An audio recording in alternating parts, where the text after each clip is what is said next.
tidy up. Let's tidy up. Let's get together and tidy up. And dance.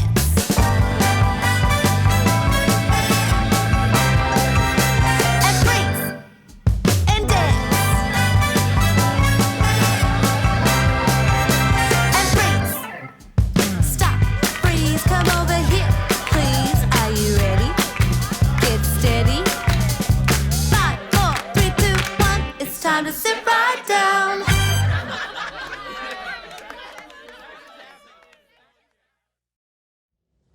Hai adik-adik, selamat pagi, selamat hari Minggu.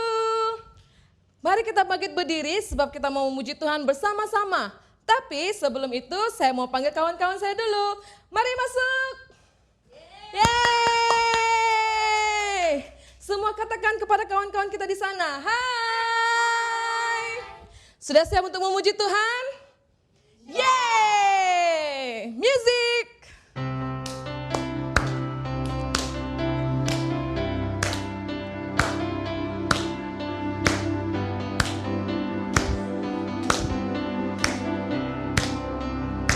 Ready. Hari ini harinya Tuhan, harinya Tuhan. Mari kita bersukaria, bersukaria. Hari ini harinya Tuhan, mari kita bersukaria. Hari ini harinya Tuhan. Hari Isnin, hari Selasa, harinya Tuhan, harinya Tuhan. Hari Rabu, hari Kamis, harinya Tuhan, harinya Tuhan. Hari Jumat, harinya Tuhan. Hari Sabtu, harinya Tuhan. Hari Minggu, semua hari-harinya Tuhan. Hari Isnin, hari Selasa, harinya Tuhan, harinya Tuhan. Hari Rabu, hari Kamis, harinya Tuhan, harinya Tuhan. Hari Jumat, harinya Tuhan. Hari Sabtu, harinya Tuhan. Hari Minggu, semua hari-harinya Tuhan, harinya Tuhan. Sekali lagi, harinya Tuhan. Haleluya.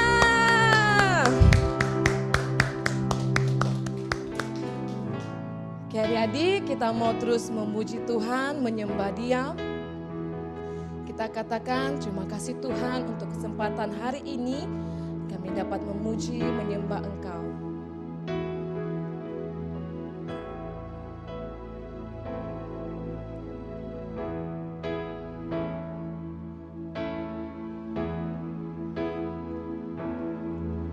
Terima kasih Tuhan untuk kasih setiamu yang ku alami dalam hidupku. Terima kasih Yesus untuk kebaikan-Mu sepanjang hidupku. Terima kasih Tuhan. Terima kasih Tuhan untuk kasih setiamu yang ku alami dalam hidupku. Terima kasih Yesus untuk kebaikan-Mu sepanjang hidupku. Terima kasih Yesusku buat anugerah yang Kau beri, sebab hari ini Tuhan adakan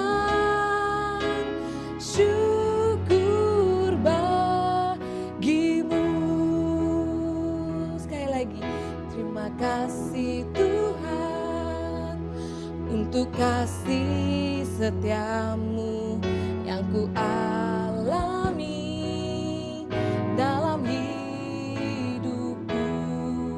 Terima kasih Yesus untuk kebaikan-Mu sepanjang hidupku. Terima kasih Yesusku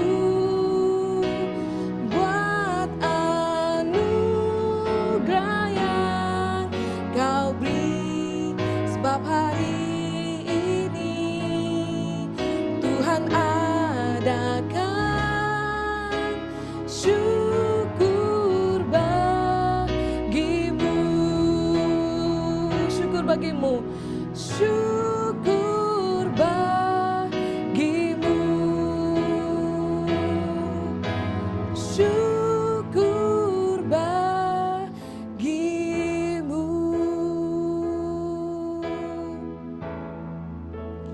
Terima kasih Tuhan untuk kesempatan kami dapat memuji, menyembah bersama pada pagi ini. Berkati kami Tuhan, kami mau mempersiapkan hati kami untuk belajar firman-Mu. Berkati kami ya Bapa. Dalam nama Yesus, amin. Oke adik-adik, hari ini kita akan melihat sebuah video yang menceritakan tentang seorang hamba Tuhan yang dipakai Tuhan. Sebelum itu, kakak mau ingatkan, pastikan kamu duduk diam dan dengar baik-baik. Oke? Bagus. Selamat menonton.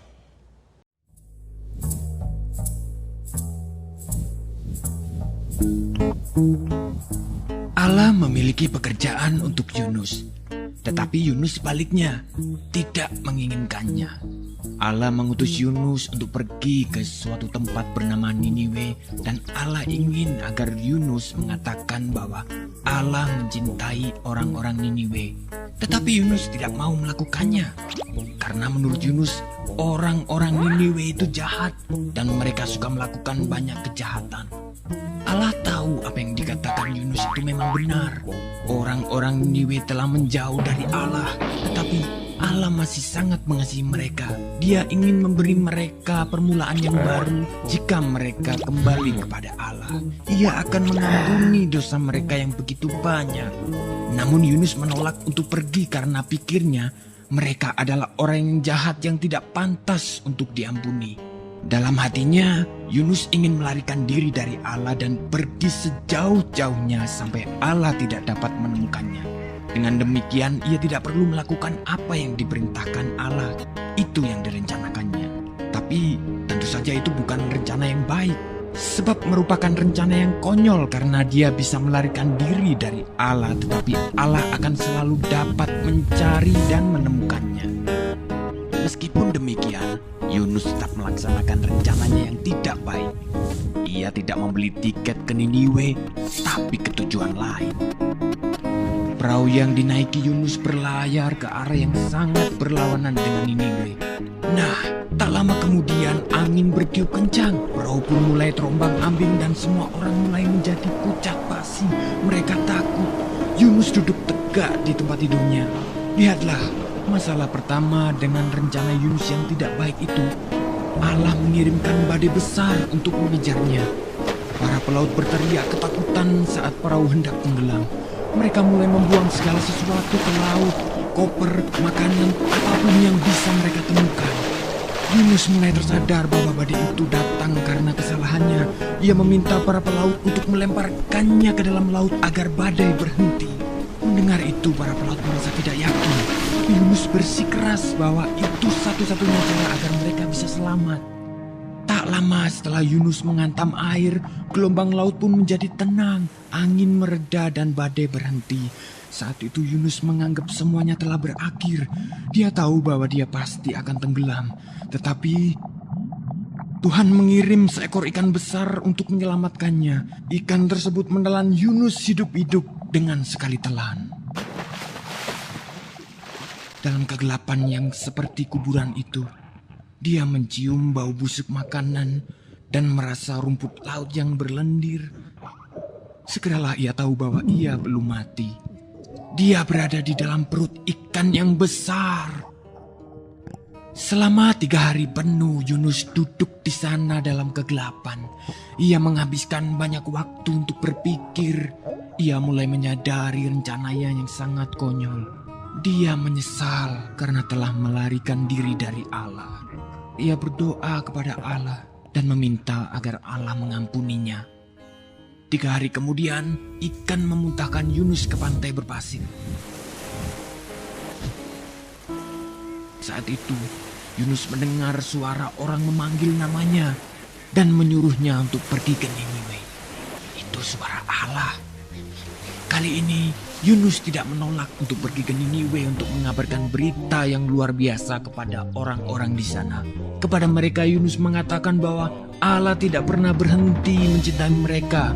Meskipun mereka melarikan diri dari Allah, tetapi asal mereka mau kembali kepada Allah, maka Allah akan mengampuni dosa mereka.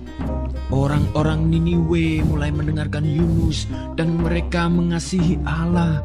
Mereka belajar melakukan apa yang Tuhan katakan dan berhenti melarikan diri dari Allah seperti yang pernah dilakukan Yunus.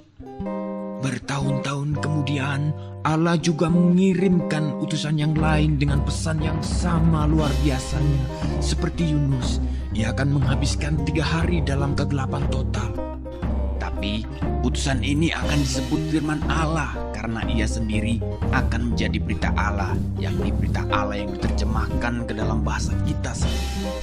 Pribadi yang satu ini adalah semua yang Allah ingin katakan kepada semua orang di dunia.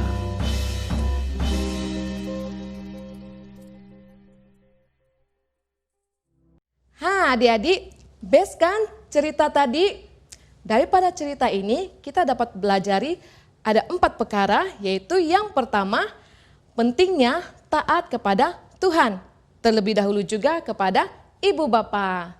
Yang kedua, apabila kita berada dalam keadaan yang bahaya atau dalam masalah, kita boleh berdoa meminta pertolongan daripada Tuhan. Yang ketiga, ketika kita tahu bahwa kita melakukan kesalahan, kita boleh datang kepada Tuhan melalui doa untuk meminta pengampunan. Dan yang keempat, kita mengetahui bahwa kita juga boleh dipakai oleh Tuhan untuk melayani Dia. Jadi, ayat hafalan kita hari ini diambil daripada kitab Yunus pasal 2 ayat 2e. Sekali lagi, Yunus pasal 2 ayat 2e. Dalam kesusahanku, aku berseru kepada Tuhan dan Ia menjawab aku. Satu kali lagi ya, ikut kakak. Yunus pasal 2 ayat 2e. Dalam kesusahanku, aku berseru kepada Tuhan dan Ia menjawab aku. Hafal ya adik-adik di rumah. Oke adik-adik, saatnya kita masuk dalam pengumuman. Pengumuman yang pertama ialah ibadah sel kanak-kanak online akan dijalankan seperti biasa setiap hari Ahad jam 9.30 pagi. Jangan lambat bangun ya. Yang kedua, minggu depan kita akan merayakan hari yang sangat spesial, yaitu hari apa? Betul, hari Bapa. Jadi kakak ingin mendorong kamu supaya ambil gambar yang secara kreatif atau video, atau ucapan, nyanyian, craft-craft tangan yang ingin kamu persembahkan kepada Bapa kamu sempena hari Bapa. Buat yang terbaik ya, boleh kan? Oke adik-adik, mari kita berdoa bersama-sama. Lipat tangan, tutup mata, dan ikut kakak berdoa. Tuhan Yesus, terima kasih untuk pelajaran hari ini. Biarlah firman-Mu tetap tinggal di dalam hati kami. Dalam nama Tuhan Yesus, kami berdoa. Amin. Oke adik-adik, sampai di sini saja. Kita jumpa lagi minggu hadapan. Semua kawan-kawan katakan, bye.